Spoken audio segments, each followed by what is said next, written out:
Good evening and welcome to Future Melbourne Network's fourth public forum, public brainstorming session on creating a better future for Melbourne. My name is Michael Short and I'd like to begin by acknowledging the traditional owners and custodians of the land on which we meet today and about which we speak today. And that is the Wurundjeri people of the Kulin Nation. I pay my respects to their elders past, present and future. Tonight's seminar is timely. It's called Transport, the Best Way to Get There, and I'm reliably informed that our Planning Minister has, in the hours just past, given planning approval to stage 1 of the East-West link, the toll road. Subject to changes, I'm encouraged to add. We live in hope, and that's why we're here tonight. So, the best way to get there. We have a powerful and passionate panel, and I'll introduce our speakers in a moment. But before that, the Future Melbourne Network, about which I'll speak briefly in a moment too, would like to express deep appreciation to the sponsors of tonight's event, and they are Bus Association Victoria, Metropolitan Transport Forum, Future Leaders, Fed Square, Melbourne Social Equity Institute and the Melbourne Sustainable Society Institute. I'll introduce each speaker fully ahead of their remarks, but they are Janine Young, our Public Transport Ombudsman, Chris Lowe, Executive Director of the Bus Association of Victoria, and Griff Davis, who's the Director of Advocacy and Communications at the fair city of Whittlesea, and Danae Bosler, who is the Manager for the Public Transport Not Traffic campaign. The Future Melbourne Network was created by a group of individuals who adore this city, but they're concerned that despite various plans, there's a lack of ideas and a lack of commitment by policymakers and others to make sure our city has the strong and fair future that it should have. They want the place to be safe, they want it to be environmentally clean, they want it to be sustainable, they want it to be socially inclusive and economically robust for all our citizens. Future Melbourne Network's raison d'etre is to inform and galvanise a growing discussion about the city's future and to demand greater leadership and vision from all the parties in this state election year and beyond. Many people have been asking how they can assist the Future Melbourne Network and how the network can assist them, and at the moment the volunteers remain focused on running these seminars, and I'll tell you about the final one at the end of tonight. But they're considering how best to build on this momentum. An e-book will be produced by Melbourne University, and that's incorporating a lot of the ideas that have been talked about here and that you have contributed through the website. So, to tonight's topic. There can surely be few things as pivotal to a community's experience of life in a city as transport. Having spent about a decade in Paris, I am convinced there is a direct and causal relationship between a city's amenity and the availability of reliable and safe and affordable public transport. Given Melbourne's sprawl, though, this is not just about amenity, it involves social justice and economic performance. And it involves politics. First, there are terrible tensions, and I think we'll hear of some of those tonight, between those who advocate for roads, for more roads and private cars, and those who, like me, would like to see more and better public transport. The second political point, of course, is that the costs of transport infrastructure are huge. They're intergenerational assets, and so the funding issues are complex and they are fraught. So let's see here what the experts reckon might be where we should be and how we should get there. Our first speaker is our Public Transport Ombudsman, Janine Young. The Public Transport Ombudsman Office was established in 2004, I should say, and is a not-for-profit independent dispute resolution body providing free, fair, informal transport and accessible service for the resolution of complaints about public transport here in Victoria.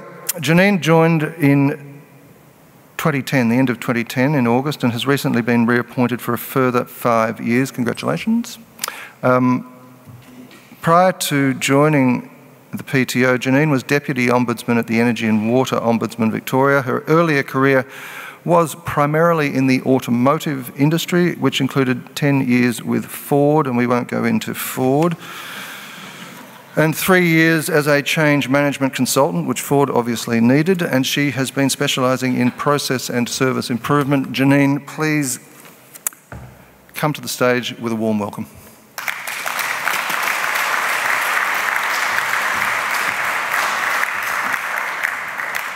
I'm glad I made that change so many years ago. Picture this. You are catching the train and you are only able to board at the front carriage with help from the train driver. It is pouring with rain, so you wait under the shelter of the main platform for the train to arrive. As the train pulls into the station, you quickly move along the platform to get to the designated boarding point for people requiring boarding assistance. You're confident you will get there by the time the driver deploys the ramp for you to board. It is the middle of the day, the platform is not crowded, and you know the driver will see you moving along the platform as the train pulls in past you. But before you reach the right spot, the train takes off, leaving you sitting in your motorised wheelchair in the rain. You wait in the rain for the next train. Your interaction with the next train driver isn't much better. You have to knock on his window to get his attention, and he threatens not to take you unless you give him a piece of paper with your destination written on it.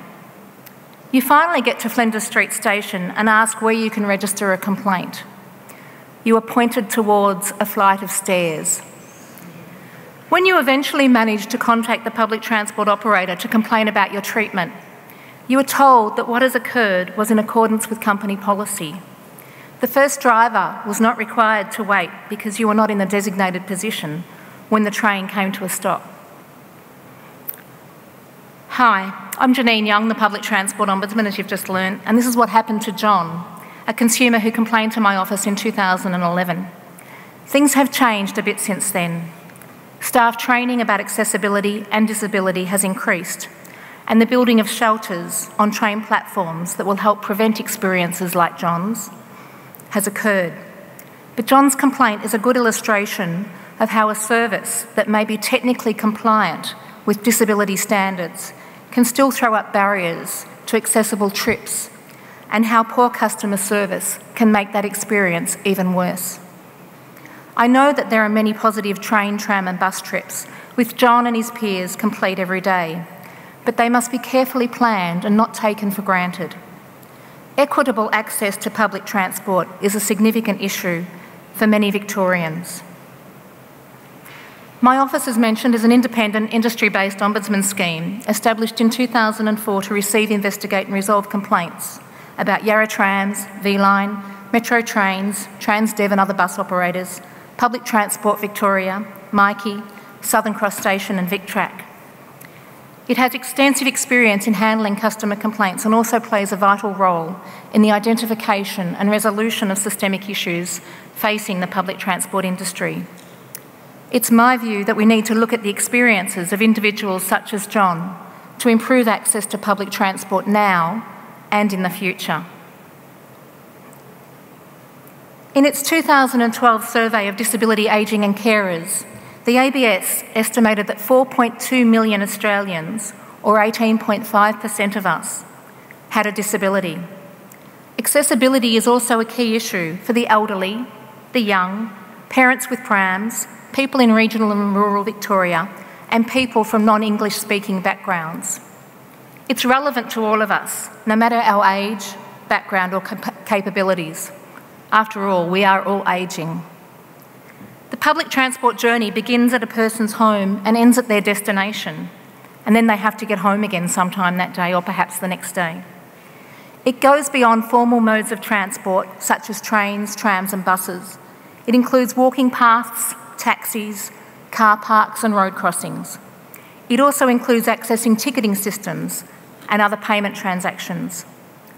Without ongoing substantive improvement, barriers to accessible public transport will continue to disconnect people from family, friends and community, reduce their confidence in participating in daily life and diminish independence and dignity. In September 2013, I released Closing the Accessibility Gap, a report about how the accessibility of public transport can be improved through innovation to customer service standards and information provision. The report was based on complaints about accessibility made to my office over a 2-year period. What we found was that poor customer service and inadequate or effective customer service and information provision can be as great a barrier to accessibility as outdated infrastructure. I made a number of recommendations for change designed to promote accessibility.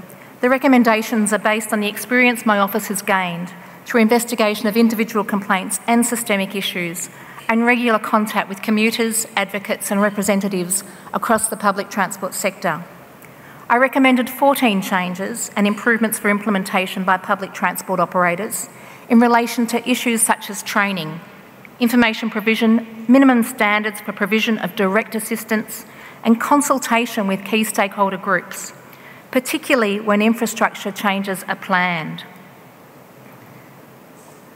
Those recommendations detail 5 fundamental elements which underpin what accessible public transport should look like now and in the future. In summary, positive staff interactions and good service provide consumers with the support they need to retain confidence in their ability to travel independently. Adequate, timely and effective information provision ensures commuters know where they are going, and importantly, what to do when delays, cancellations and disruptions affect the public transport system. Integrated services, timetables and advice between public transport operators and other services, including taxis, are required to enable consumers to get where they need to be on time. Infrastructure that is safe, usable and in working order creates self-assurance for commuters. Customer-focused intervention when facilities are out of order prevents loss of confidence. Compliance with legislation, regulations and standards needs to be balanced with proactive and flexible customer-centric actions, and this will lead to real accessibility for everyone. Innovations in technology mean that public transport operators can now offer information in new ways, such as directly to a consumer's smartphone. However, these innovations don't displace the responsibility to provide information through traditional channels, such as accurate onboard displays and station announcements. Not everyone is tech savvy. Accessibility is a whole-of-journey issue that requires a whole-of-community response. Public transport operators are now working on the implementation of disability action plans, and it's pleasing to see the increasing role that consultation with advocacy groups plays in this process. In the community transport space, a future is visualised where underutilised public transport resources, such as school buses, will provide a customised service for people with accessibility challenges during the day. In fact, local community leaders want that now, and some trials are underway. As a community, we all have a role to play in implementing and improving initiatives that improve the accessibility of public transport for all Victorians. What I want to see in the future is that whatever new buildings, new infrastructure is built in public transport, they're outside my jurisdiction to say what they are, but they must have accessibility built and planned into them, not added as an afterthought. As for John, we resolved his complaint. As a result of our investigation, the public transport operator briefed its CBD customer service staff about how to assist customers with limited mobility. It passed on an apology from the second bus driver for his rudeness. It undertook to investigate rolling out shelters across the entire train network, and it sent John a formal written apology. John's confidence in using public transport was reinstated. More importantly, John's dignity was restored. Vitally, some of the outcomes improved accessibility broadly. Thank you.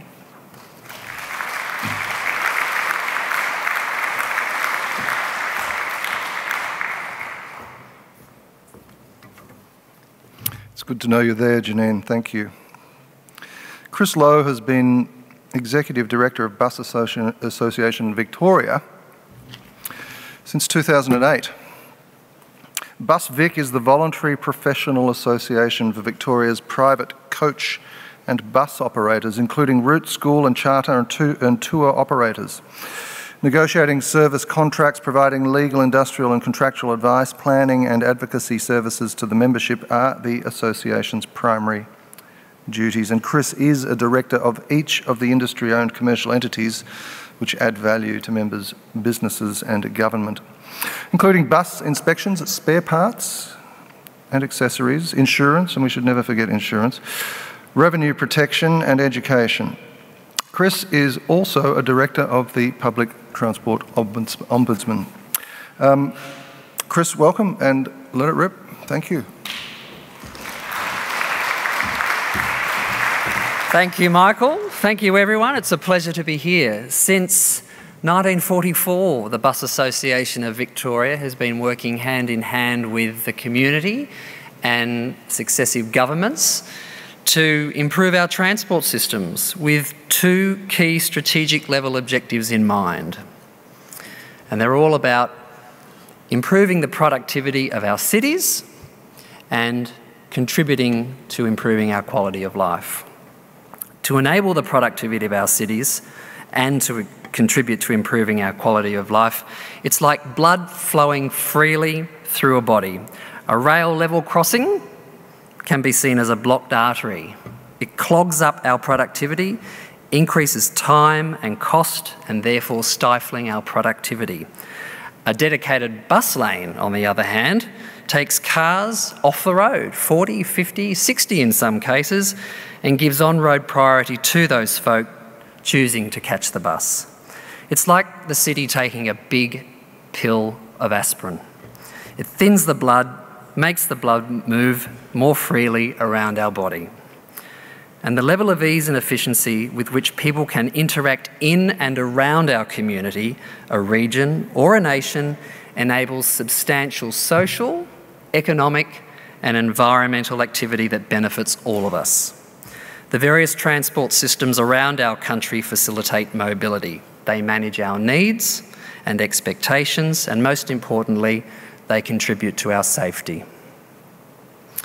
So I ask the question, what constrains our productivity and our quality of life? Well, here's what we know.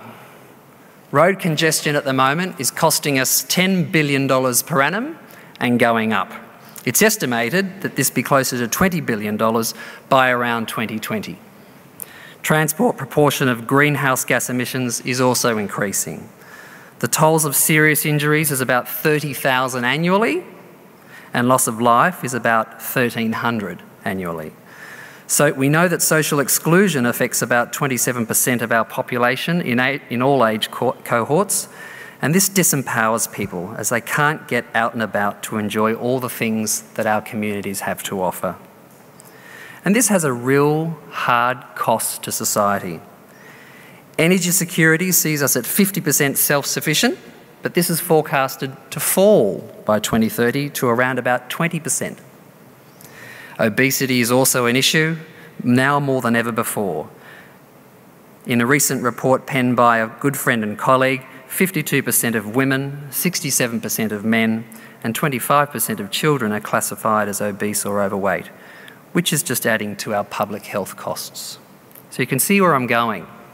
These are direct results of reduced investment in transport infrastructure and, to an extent, could have been prevented in their severity. So I ask another question. What can we do about it? I've got 4 propositions for you. Proposition number 1. Improve the service levels and coverage in metropolitan growth area and interface regions, the outer suburbs. Melbourne is growing by an average of 36,000 households per annum. More than half of this growth will occur in the outer suburbs, yet there are no services there. And as such, we're just perpetuating a car or private transport culture. Without a substantial investment in public transport access to these services, traffic volumes will be unsustainable and impossible to reverse. To ensure that there is at least one service per hour between 6 a.m. and 9 p.m. would cost us just under $23 million per annum. And to realise service levels concurrent with the 20-minute concept, that is, a route bus every 20 minutes between 6 a.m. and 9 p.m, would cost us about another $120 million per year. Proposition number 2. Let's embrace bus rapid transit, or BRT. BRT is a demand-responsive and cost-effective alternative to rail. It's been embraced all over the world, right through Europe, South America, North America, China, but not so much here in Australia. The only real BRT that we have here is between Brisbane and the Gold Coast. For just under $2 billion capital investment, we could have 10 transformational BRT projects underway, thus making it cost-effective. The best news about BRT is that it can be delivered very quickly. It takes 3 months to get a bus on the road, and it takes about 2 years to get the road ready. Not the 5 to 10 years we wait for rail extension lines at 5 times the capital cost. BRT systems have lower construction requirements, there's less disruption, and it's flexible. The same vehicle can work as an integrated road-based systems and run on exclusive busway systems. BRT too, there's evidence around the world that it can lay a great foundation for dedicated road space to be turned into a rail line one day when the demand is to the point where a rail line is necessary. While we're on BRT, let's expand the smart bus network. We've got several orbitals and a couple of metropolitan route bus services are considered smart bus, but we've designed a future smart bus network and it contemplates about another 20 more smart bus services in Melbourne. The smart bus services in Melbourne are a wonderful success story.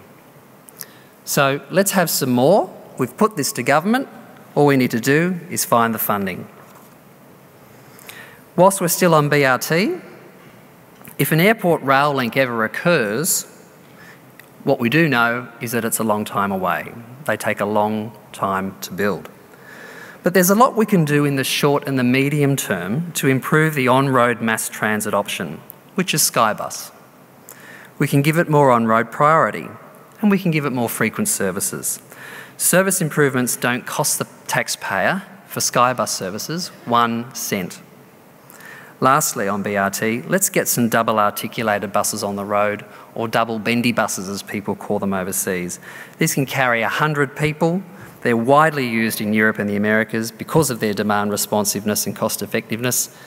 Yes, they're a little heavier, they're a little longer, and they're a little wider than what our current laws prescribe, but we're determined to get an exemption so we can trial one of these double articulated buses at some point in 2015. Proposition number 3. Let's depoliticise the infrastructure spend. It's often said that one of the biggest impediments to progress in Australia is politics and the contested nature of the way we get things done.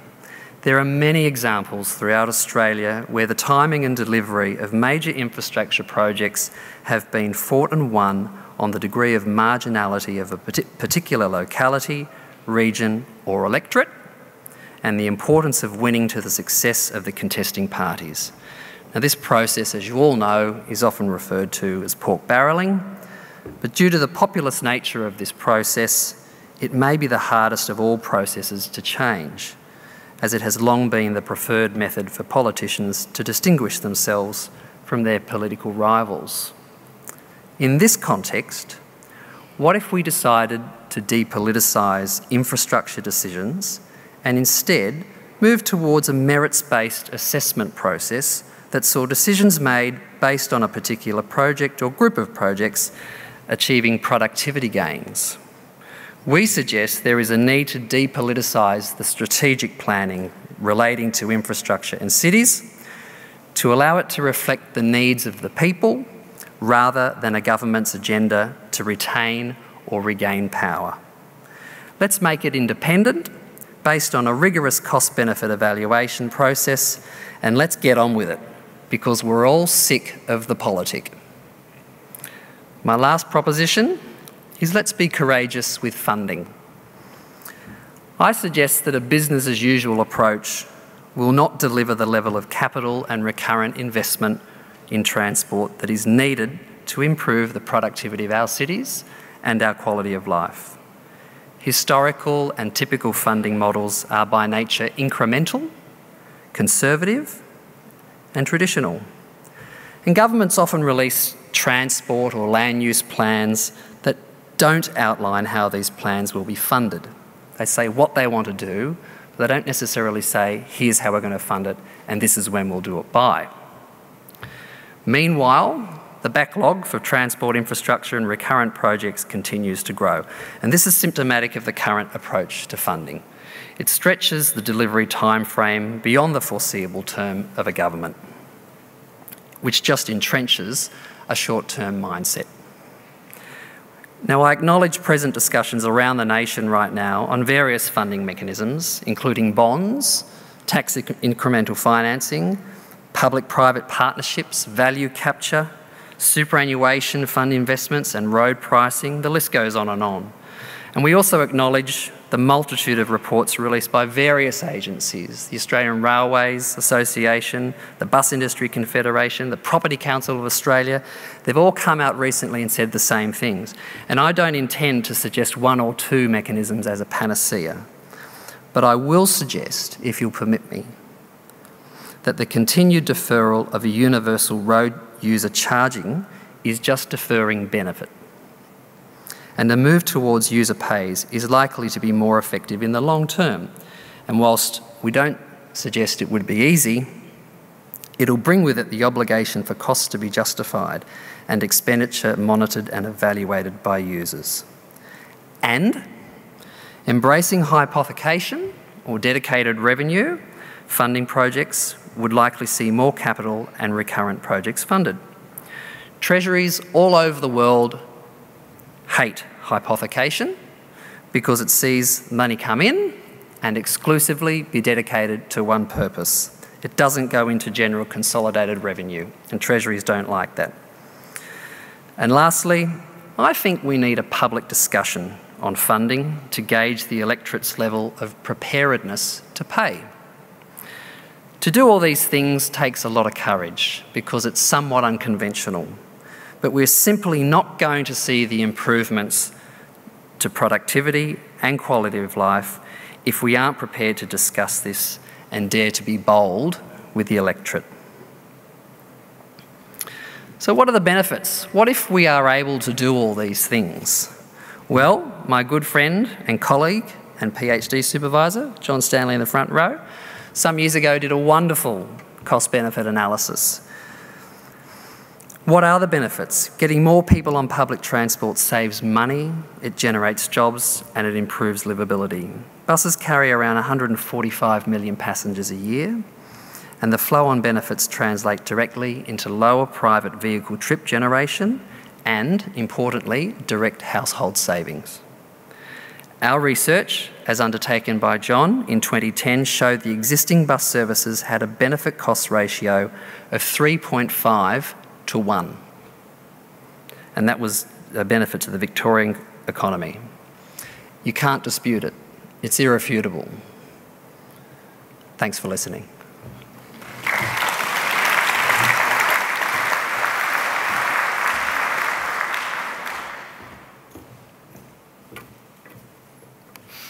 Thank you, Chris and John. Next up is Griff Davis, who's commuted in from Whittlesea, where he's been working for 19 years in managerial positions involving transport and planning and traffic engineering and building approvals and strategic planning and subdivision planning and approvals and local laws. So if you live around there, be very nice to Griff. In 2008, he was appointed General Manager of Advocacy, a role that focuses on developing intergovernmental relations to improve the awareness of Whittlesea's needs.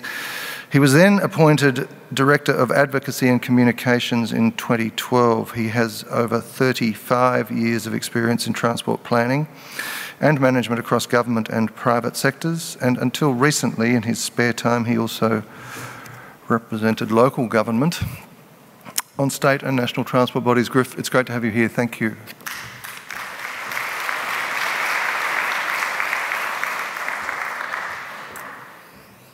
Thanks, Michael. In terms of the city of Whittlesea, I've worked there, as I said, or as Michael said, for a long time. I wouldn't have this grey hair if I'd done any other job. So it's a challenge working in local government. You have to be everything to everybody, and I guess in some of the positions I've had, I've done that. Certainly in terms of local laws, it's been a very fruitful place to get involved in, and it's very demanding in terms of the rationale that you have with people parking. But what I'm here today to talk about is the transport systems that affect the outer growth areas. The city of Whittlesea is growing at about 8,500 people a year. That's the size of a city of, say, Swan Hill. We've currently got a population of 186,000 people. 20 or so years ago, it was probably under 100,000. And in another 20 years, we're expecting it to be more than 300,000. Ultimately, we should be around about 450,000 people.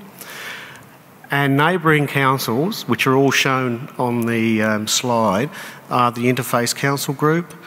7 of those 10 councils are in the same boat, having populations that vary between, say, 7,000 per annum through to about 11,000 per annum. That's an awful lot of people coming into these areas on an annual basis. It's likely to be that way for the foreseeable future. So we have this massive problem in those areas. The Auditor General has given an independent assessment of what's happening in these areas. We have a massive gap in infrastructure funding. Essentially, it's $11 billion. And you say, wow, that's a lot of money, and whether we can fund it. But over the last decade, we have spent $23 billion on 4 projects: the North-South Pipeline, the desalination plant, and also planned, and that's the Metro Rail and the East-West Link. So if we can find $23 million over that time period, why can't we find money for doing the other essential services and transport services in the growth areas? And in this situation, we have an area that's deteriorating in terms of the social effects that we have in terms of our community. We have increasing population, the jobs to population ratio is low, our education is low, our unemployment is high, mortgage stress is increasing, family violence is becoming a major issue for us as well. Chris has already mentioned the health issues associated with these areas: increasing diabetes, increasing obesity, lack of social networks because people are spending up to an hour each morning and each afternoon travelling to and from their areas. But in terms of the investment that's going on in this area, what we find, if we look at Victoria as an entity, the population that's in the rural areas is growing at around 0.6% per annum. The population in the metropolitan area is growing at around 1.4% per annum. In the interface area, it's up to 3.4. What that effectively means is that when we look at the investment side of it, again, we have a situation where there's a disproportionate amount of investment going to the rural areas. Their growth is 7% over the last decade. The amount of investment has been at 35%. In terms of the interface areas, our population has grown by 50% over that last decade, and yet the investment has been less than 20%. This is the problem that we have in the outer areas. There is no political will to invest in these areas. So what we've ended up doing in terms of going through all of these lovely things is we've started to look at the community and what the community is needing to tell us and the politicians.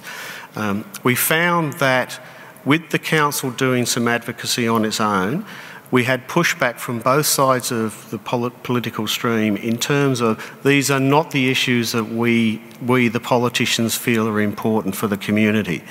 So we had to start looking at getting sources from the community to articulate what the concerns are and then relay that to the politicians. These are the sorts of comments that we had from the community in terms of both the roads, the public transport and the health services. Fortunately, there's been a growing trend for other organisations, independent experts to get involved in the process of assessing what's happening.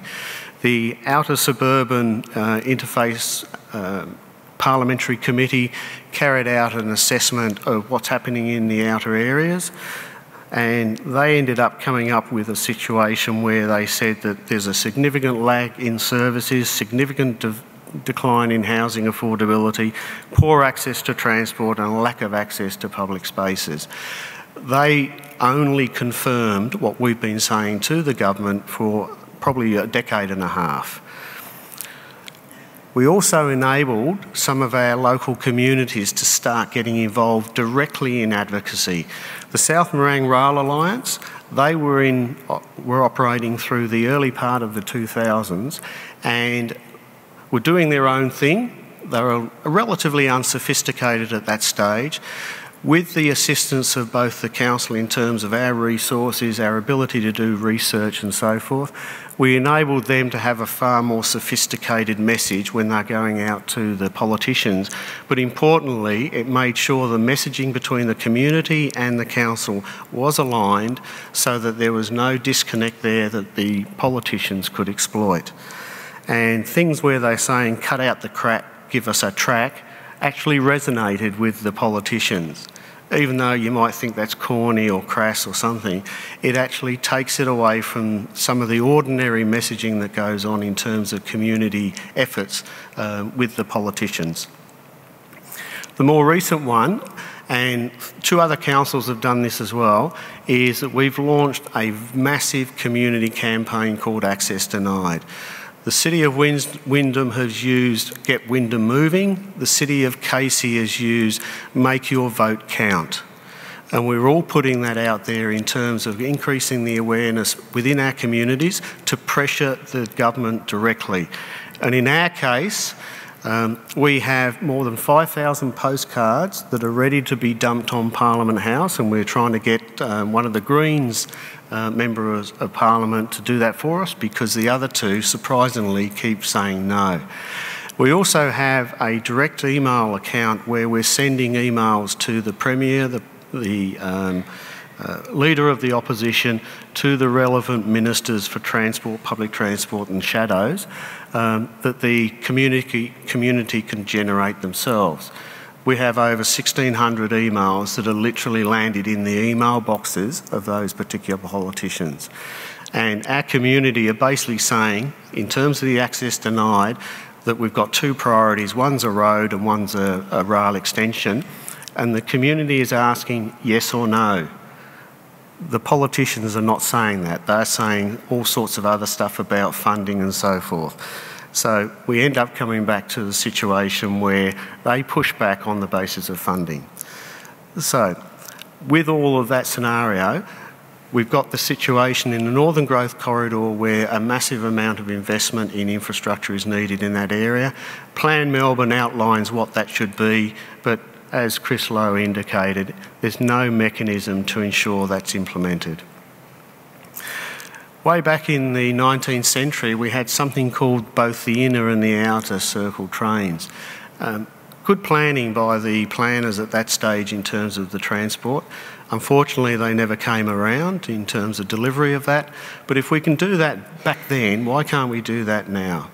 Then we come on to the in terms of coming up with a couple of city shaping ideas or new ways of doing things, I have come up with the idea that what we really need is an outer orbital transit system linking all of the major or the metropolitan activity centres that have been identified in Plan Melbourne. It doesn't quite catch them all.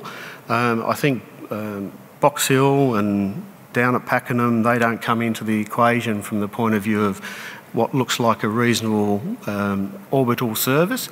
But it's the start, and I think potentially, depending on how far Melbourne goes out, we might need another one further out. But the idea of this is to capitalise on the true potential of the development of the metropolitan activity centres and also reduce the amount of traffic that's going into the central area of Melbourne for jobs, because they can do it in those metropolitan activity centres. I haven't worried about the dollar cost of this, but I would imagine it'd be pretty significant. And if we focus just on the funding aspect, we'll never do any of these sorts of things. But that's something that I think is fairly important in terms of changing the way our system is, our city is formed, where it's radially focused. We then come to the situation of funding, and Chris has mentioned some of those things that I've got down there as well. But the important thing is the governance framework that's in place. And as Chris said, there are many, many organisations around Australia and the world where a governance framework has been put in place that has enabled money to come in and then for that to be reinvested into various forms of infrastructure. There's one in Europe which is called the JESSICA for short. That's the Joint European Support for Sustainable Investment in City Areas. And essentially there's the Central European area. All of the countries contribute to that as well, and then it's reinvested back in. And there's an ongoing seed funding from all of those member council or member countries to ensure that that's sustainable. Low Carbon Australia is a similar organisation that was at the national level that was enabling the funding of these sorts of projects. One of the ones that's cute and coming on board at the moment is from the UK, and it's called City Deals. That's a combined authority between the central government has a contract with the councils. A series of councils in an economic area get together, they have a statutory body that can be sued, can sue other people, run contracts and those sorts of things. And this is something that seems to be successful in the UK, and it's worth looking at here. The important thing about all of these is, as Chris highlighted, it depoliticises the process. At the moment we have the politicians that are interfering in all sorts of decision making based on perhaps not a great deal of rational thinking, and what they're doing is effectively delaying the things that we really need to look at. The combined authority has a far more business case logical approach to it, and it's something that we should be considering here. We've got a little bit of that with Infrastructure Australia and some of those at the state level, but it doesn't go far enough at this stage. So that's something worth thinking. And then there's a whole bunch of funding options that sit under that, and what's listed up on the slide is only one small portion of that. So I'll leave it there at the moment and see how that generates some discussion later on. So thank you very much.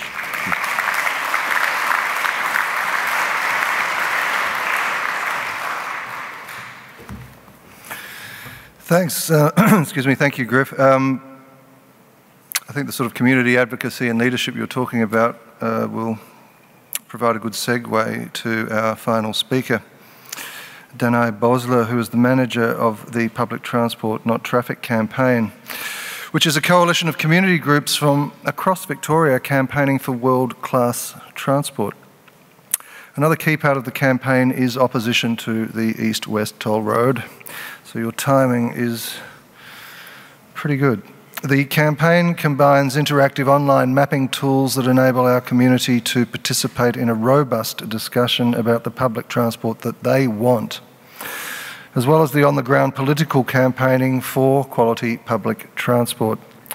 Danai's professional background includes community and union organising. She's done lots of research, she's trained people, and she's been an organiser on national campaigns. She has post-grad qualifications in social movement theory and community development studies from Vic University, and she has also worked as a regional organiser for the 100% Renewable Community Campaign. And to top it all off, she has been a presenter for Al Gore's program, The Climate Project. Danai, welcome aboard.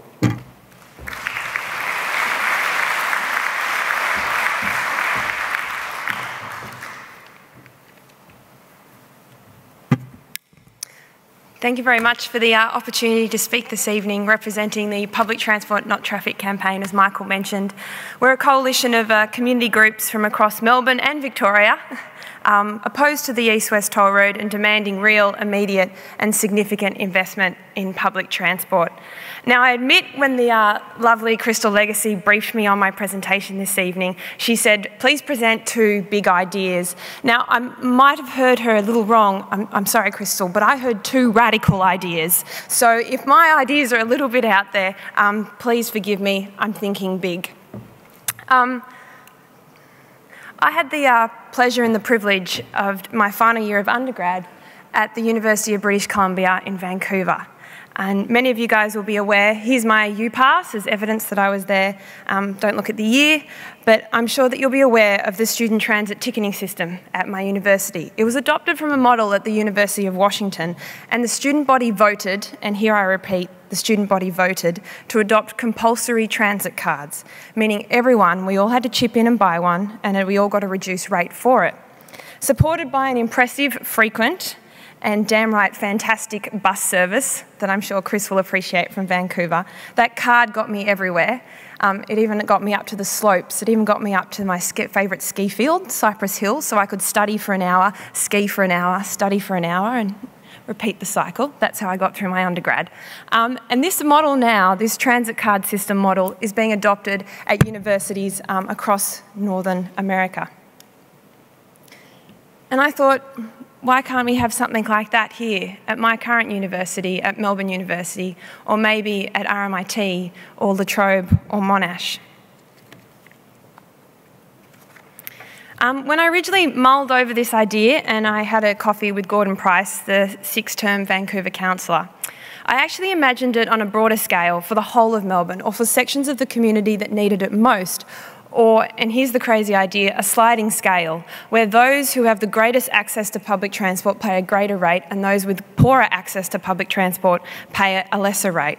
And I dreamed of one day, and this is going to go down terribly, a compulsory myki card for us all. Imagine all 4 million of us were required to buy a myki card, but it costs us on a sliding scale, I'm just pulling numbers out here, $20 if you're in a PT poor area through to $50 if you're in a PT rich area.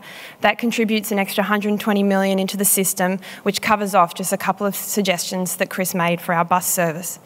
I'm using those figures based on 2/3 of Melbourne don't have access to good trains or trams. That's where I've pulled that number from. Please, I'm an arts student, not an economist. I'm just making these numbers up, but you can start cranking that number up higher and higher till we get to the funding level that we need. Some of my comrades have told me this is a little communist of me, but if we need to think, if we're looking for some radical change, I think we need to think radically. I can hear you all going, but compulsory transit cards are useless if the system is rubbish anyway. Well, that brings me to my second idea, which is real political activism for public transport in Melbourne. There they are. Melbourne has been crying out for a modern, effective, strategic and highly organised community campaign on public transport for some time now, and cry no more, I say. So this is my second radical idea. It's you, it's me, and it's us. This photo here is from a couple of weeks ago. This is a team of our amazing volunteers from across Melbourne. We're door knocking in the marginal seat of Bentley, Liberal-held marginal seat of Bentley. And I can let you know if you're interested, the doors that we knocked on, 70% of the people that we spoke to use public transport, and there was only 6% support for the east-west toll road when we asked them. That's a Liberal-held marginal seat. I'm a sucker for these kind of numbers. Did you want to clap there? Yeah. I'm a sucker for these kind of numbers, so if you want to know more, come and speak to me afterwards about it. When I talk about a modern and strategic campaigning, I'm thinking big. I'm thinking of the Obama-style campaigns, I'm thinking of the Your Rights at Work campaign, and maybe on a smaller scale, Lock the Gate. I'm talking about political and community campaigning of the most sophisticated level that combines online and offline organising as well as a dead serious political strategy.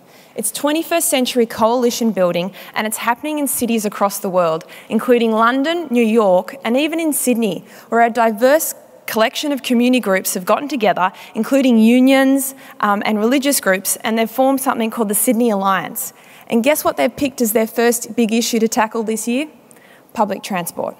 So the Public Transport Not Traffic campaign is building on that. We've got 35 community groups that are involved, and this year we've been running training for our activists jointly with Environment Victoria and Vic Trades Hall. I think that's an amazing start.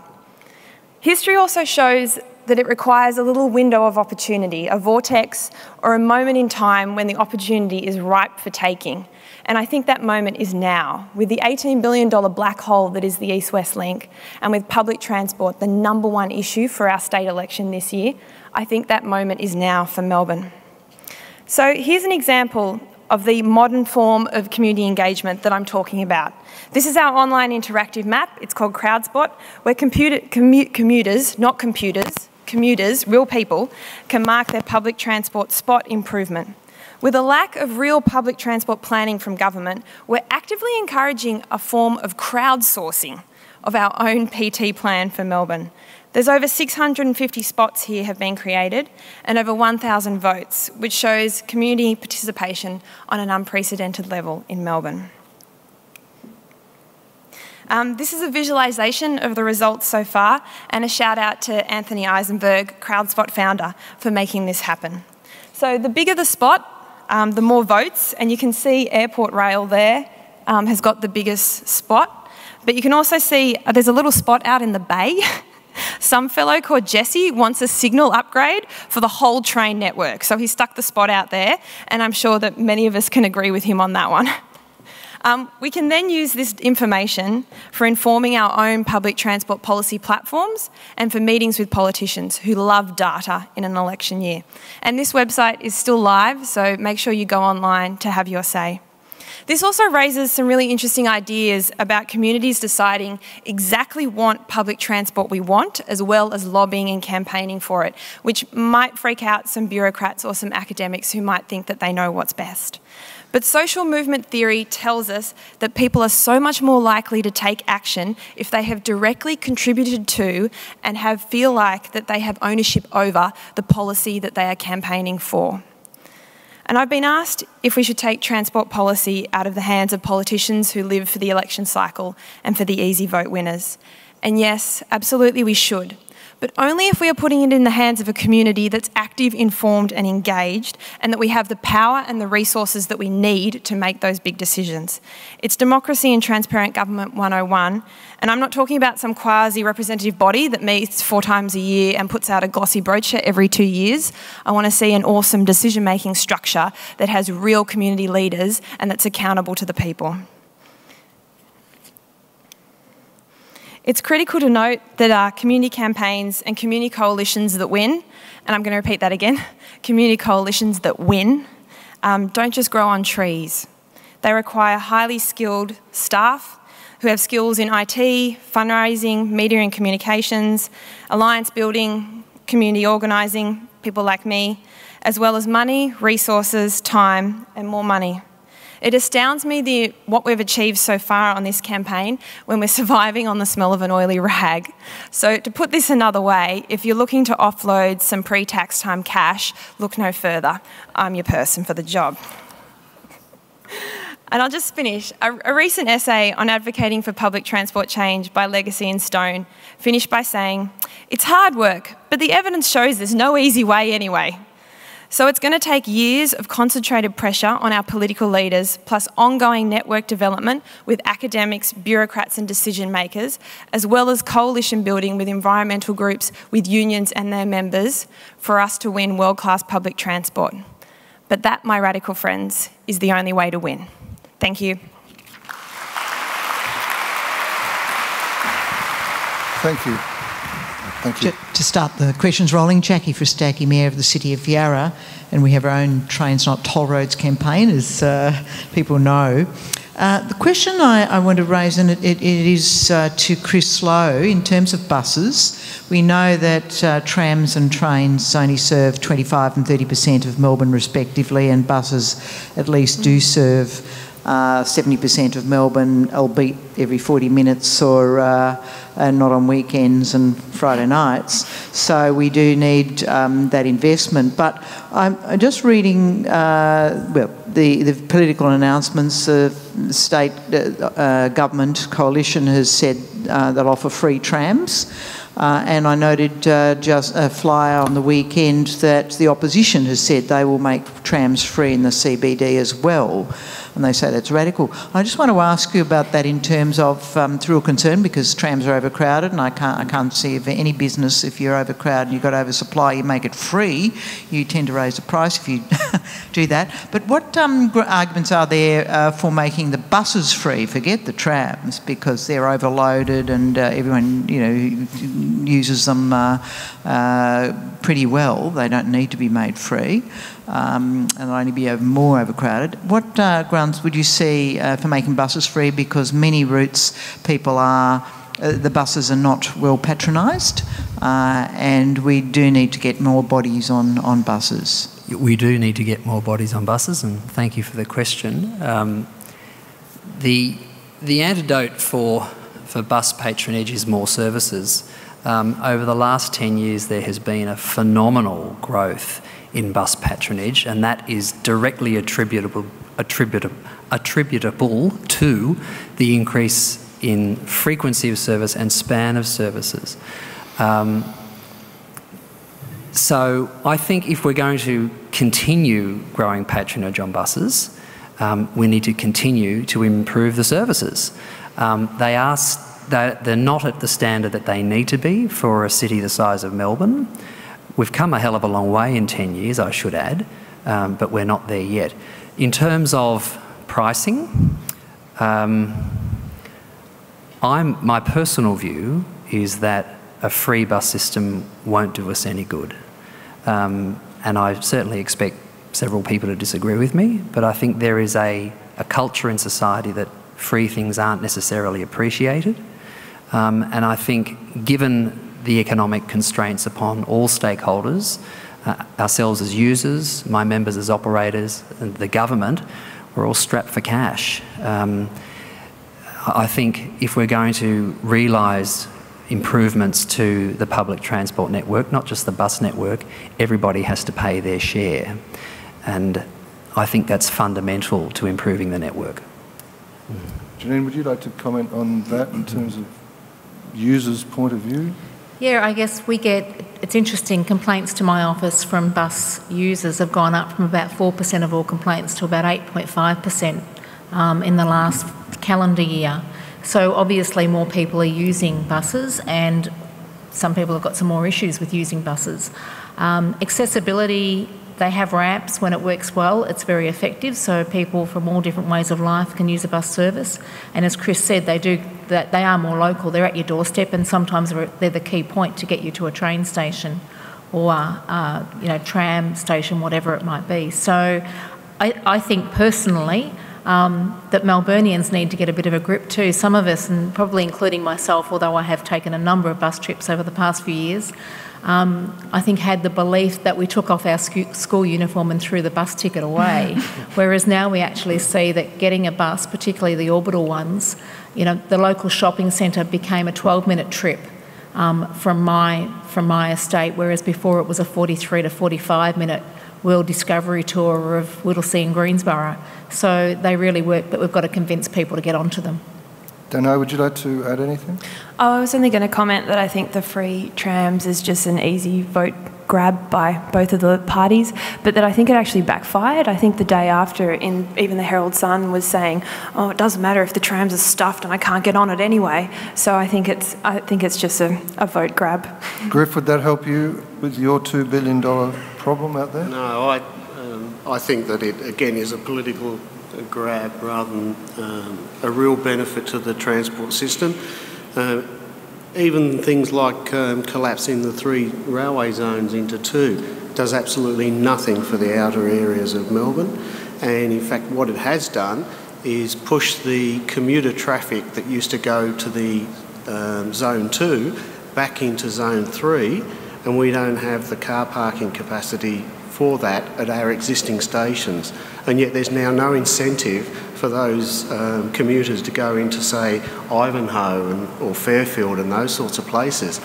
So in effect, it's actually made it worse for us in our local areas, and at the same time, transport accessibility is still low. So free public transport, big deal. Next question, please, over here. I have a question to Chris Lowe about the concept of depoliticisation.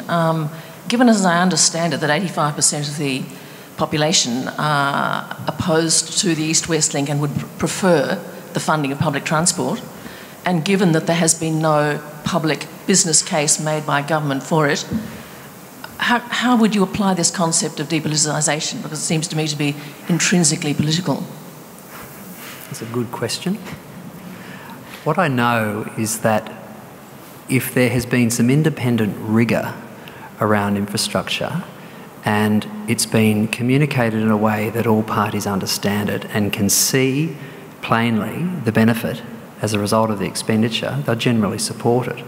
The problem is that that's not the case at the moment. So I think the answer is the governance needs to change. It's as simple as that. We need to change the governance. We're talking about, look, I think it's wonderful that transport infrastructure is back on the agenda. Of course, 5 years ago, it was just right off the agenda. And we've had some wonderful discussions about the East-West link, the rail tunnel, all various parts of transport infrastructure. And I think that is fantastic. Now, would I prefer to see other pieces of infrastructure being built? Our position has always been, we think we need to address the problems in the outer suburbs because there is a terrible lag of infrastructure and a terrible lack of transport services. The problem is it comes back to the cycle of government. We have very short political terms here, and I think that constrains us, it hinders our productivity. So I think if we can somehow say to ourselves, this is infrastructure, we're talking about, not just talking about tunnels and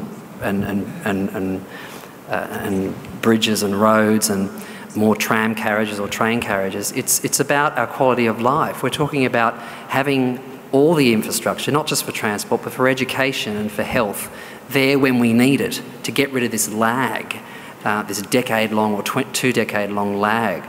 And to do that, I think if you depoliticise it, you bring some independence to it. Now, how you structure that governance mechanism, well, there are lots of models out there, but we're a smart nation. I believe we can do it, and we can do it quickly.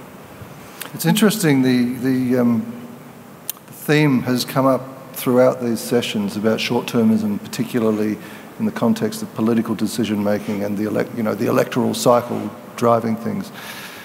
And it's interesting that, Chris, you're talking about depoliticising, and right next to you is somebody who is talking about very different things.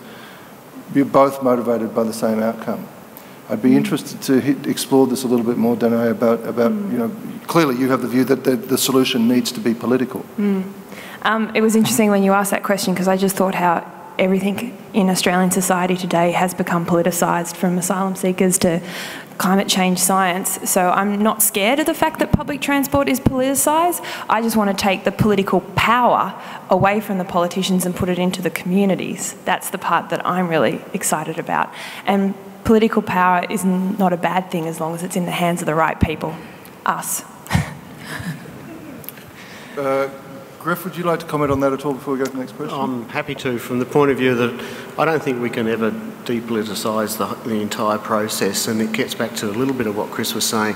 It's just the irrational decision-making that frustrates us all. There's no consistency about the evaluation of projects. There's no whole-of-life costing associated with it. All of a sudden you have these bubble thoughts about it'd be great to have an east-west road link, and there's no justification for it. It might in fact be a good thing, I don't know, but there's nothing to justify it at this stage. And I think that at the end of the day, irrespective of what sort of business case you have in place, there needs to be a level of political decision making that goes towards it, but it shouldn't overpower the whole process. So I don't think we can ever get rid of it, and I don't think that as a community we would really want the politicians to just disown all of these issues.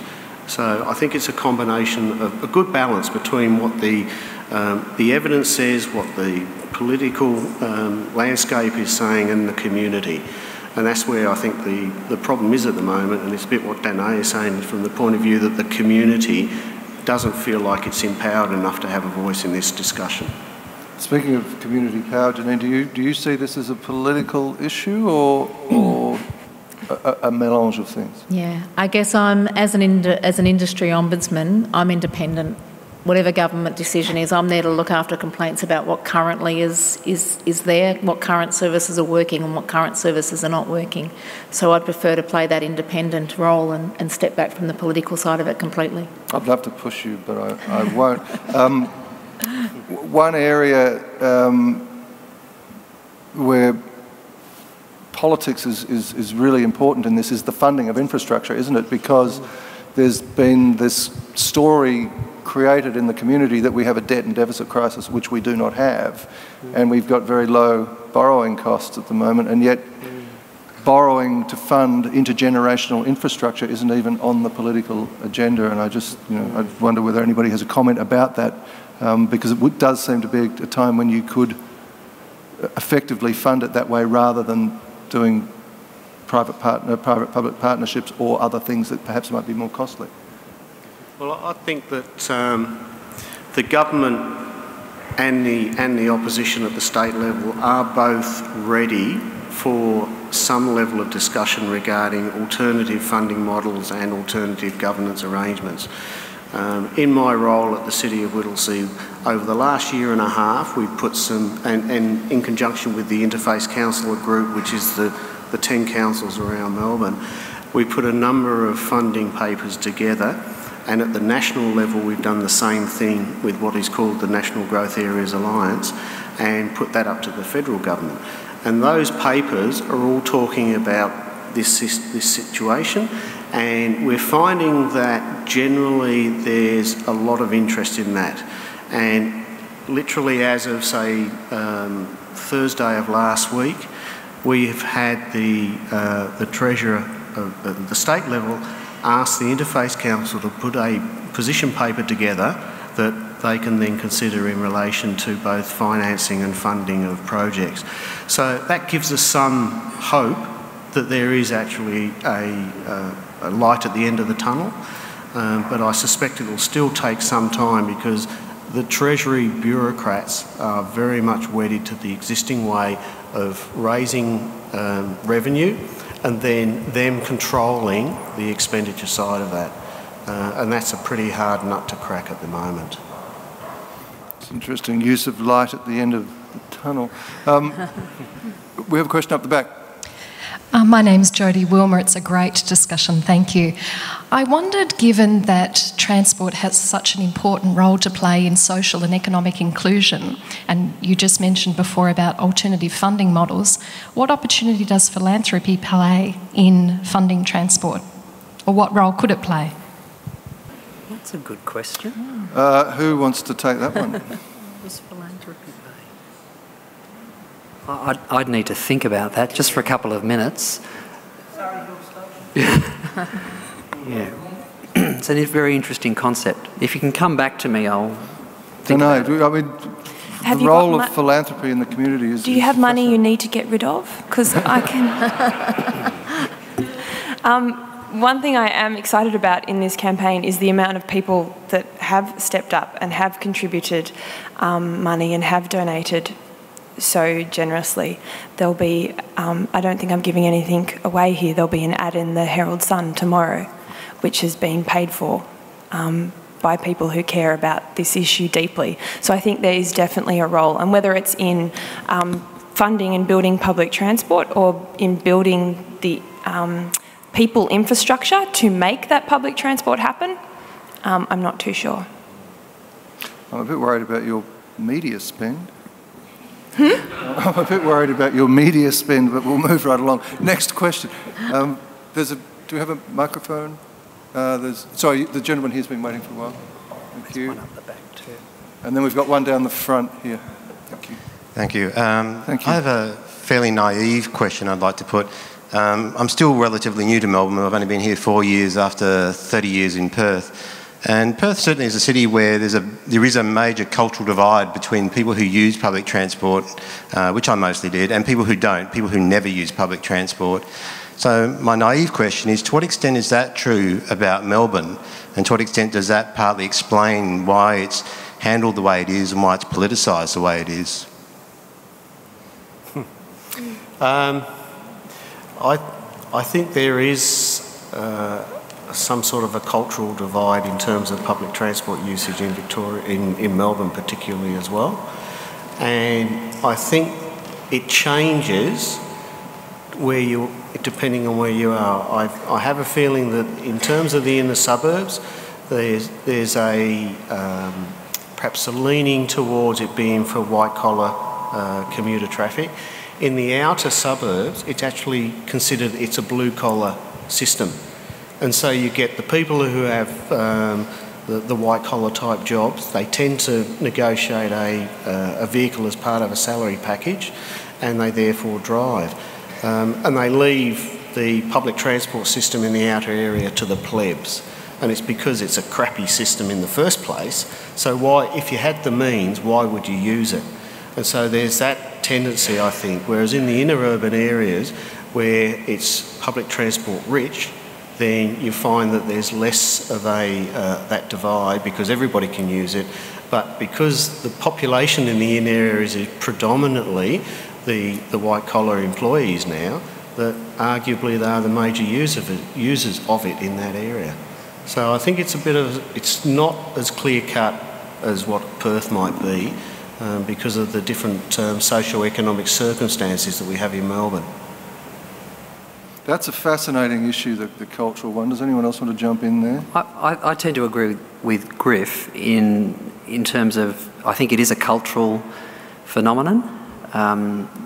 Perth in particular is a young city. It's a modern city, it's a vibrant city, and they've got a different approach to their public transport. If you ask me, they've got their public transport right. They run their rail lines right up the middle of the freeway. They've borrowed heavily from European models. Their system is sophisticated, it's tight, but it's modern. Melbourne's not a young city, we're an old city, and we didn't get to where we are now because we plan to be here now, we just failed to plan. So we've got train lines that stop, the train lines that need to go a lot longer than what they currently do. We've got bus routes that stop here when they really need to stop there because a new school or a shopping centre is open but the route hasn't been extended. In my view, it's a lack of whole of government planning. I would love for the left and right arms of government to talk to each other a lot more. As much as we've got a Transport Integration Act, I don't believe it's happening properly at the moment. It could be a lot better. We're still seeing suburbs open, being commissioned, people moving in with their 3, 4 and 5 family cars, not a bus route in sight nor a bus shelter in sight until about 5 years after people have moved in. That just perpetuates a car-dependent culture. So it is a cultural thing, and I've been to Perth several times. I don't know it well, but there is a different mindset over there in respect of their public transport. And I think that's our heritage, youthfulness. I think we could really talk about it for hours if you wanted to, but no time now. But there is a difference, but we just need to plan more. So Danae, build it and they will come, or build it and they will sniff? Well, I thought it was interesting how both Griff and Chris have talked about sort of the inner city versus the outer city, and particularly with the public transport not traffic campaign, we've tried really hard to not make it inner city NIMBYs that don't want a toll road in their backyard. We've really gone out into the outer suburbs to areas with really poor PT to talk to them about what that means to their budget, their public transport budget. And they get it out there. We've been having those conversations out in Carrum and in Mulgrave and in Werribee and up in Heidelberg and stuff like that. And they are as desperate to use public transport and good public transport as anyone in the inner city area. They're just a little bit more sceptical about how long it'll take to happen. Janine, what sort of feel do you have for the clientele of public transport? Well, as a user for over the past, I don't know, I started commuting on every day a week since 2003. I'm not the only person in a suit that gets on at Watsonia. I drive and I park there because it's the quickest way into the city for me. My closest station now is South Morang, but the car park gets awfully full awfully early, and it's a much noisier and it's a longer trip. There's no express trips on that train line. So I think it has changed, and I think it's continuing to change. The fact that when I started parking at Watsonia 10 years ago, I used to park really close to the ramp and now I'm way down the car park, just shows how many more people are using it on a daily basis. So I think the tide is turning. It has to. Who wants to sit on the Eastern Freeway or on Hoddle Street or on anywhere else and just wait and watch the trams go by? I think it's a glorious sight that I enjoy every morning going over that freeway. So it's the quickest way in. In answer to the question of philanthropy in public transport, I'd like to remind you that the Surrey Hills railway station was built by locals, and the railway system didn't actually want it built there, and it was forced upon them because the local residents said, we want a station here and we'll build it. One of the differences for many years has been there's been no public advertising there because the locals who built it didn't want it. I just want to lay that aside. Now, the other big thing about philanthropy in public transport, it used to be cheap. You used to buy a ticket like this, right? Hitchhiking. We've had so much fear built about hitchhiking that my four-seater bus, a saloon car, is no longer a public transport item. How that came to be, I don't understand. Now, that's a great point. Specifically, in answer to Griff, question rather, the reason why anybody drives from one place to another is this. They're in the wrong place to start with. If this meeting had been in Clayton, I wouldn't need a car or a train, right? So at Monash it would have been fine. So my question really is, in Whittlesea, the reason why you need lots of transport, it seems to me, is because you don't have a football stadium there, you don't have large city offices, you don't have industries there. So in a sense, my question goes a little bit to the question of decentralisation. If Whittlesea is seen as being a dormitory area for the city, then transportation is a built-in problem. Right? Would you comment on that, please? We acknowledge that very early on in our planning, in that I guess Whittlesea prides itself on its strategic planning that it's undertaken, and we have enabled the residential developments to occur the way they have, but we also built in employment areas, commercial, industrial, retail and so forth, with the idea that we have a much more captured trip making occurring internally within the municipality. And the difficulty we've had is that all the developers have capitalised on the land zoning and the ability to put the subdivisions in, but none of the follow-up infrastructure occurred in terms of the jobs growth. We have a major employment area which ultimately is going to have somewhere between 25 and 30,000 jobs in that area. The wholesale fruit and vegetable market is part of that. That's coming online next year with 6,000 jobs, and there might be another 4,000 or 5,000 ancillary jobs that support that. That starts to create the ability for people to just commute locally rather than anywhere else. But we're sadly lacking the services, and again, that's where there's a disjointedness between different parts of government. The planning department and all its different forms has gone ahead with the structure planning of the planning schemes and so forth. Talking to Vic Roads, they just can't build anything. They have no money. So they haven't been allowed to prioritise. And the same with the rail and the bus network. In the 4 years of the current government, we've not had any expenditure on our outer roads, we've not had any expenditure on our buses, and the only expenditure on the South Morang rail extension was the residue expenditure from the Labor government. So this current government has effectively ignored any of the transport investment needs of the outer area. So it's that side of it, of that equation, where it's failing, and as a result, they commute. Alvaro from Creative Suburbs. My question has sort of been touched on before, but it's really like, what are the connectors between more and better infrastructure and increasing commuters into existing infrastructure? I think I was trying to make the point that we need to get our infrastructure happening sooner and have it there in advance of the demand. If we've got a great degree of foresight as to how we want our city to be built and to be shaped and what we want it to look like in 10 or 20, 30, 40, 50 years, we need to start putting the requirements in place now, so when people start occupying these areas, the infrastructure's there so we can just use it. The problem we've got is that urban sprawl, as much as it's been great for a lot of people affording their first home, unfortunately it's contributed to so many problems. The homes have gone in and then the infrastructure's gone in later. This is our problem. We've got to get it round the other way. We've got to put the infrastructure in first, so when people move in, then we can use it. So if you lay the foundation of infrastructure first, the services can then come. And you build a culture which is not as dependent upon private transport or other means. We've got time for one more down the front here. Michael Steindl from Lighter Footprints.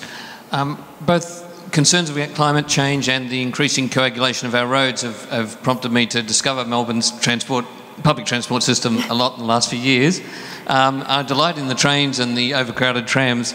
However, something goes wrong with the buses. I just don't get it. And that may be just a reflection on me, but given the comments about under-patronised bus usage, comments on the tweets and so on, would the panel agree that there is something wrong with the information about the bus network, and is anything being done on that?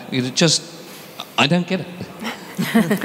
I think you better take that one first. Successive governments have always looked at ways to improve the bus network.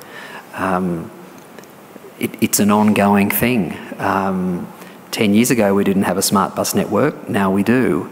The beauty of buses is that they're flexible. They don't have to run on a fixed route. They can go anywhere.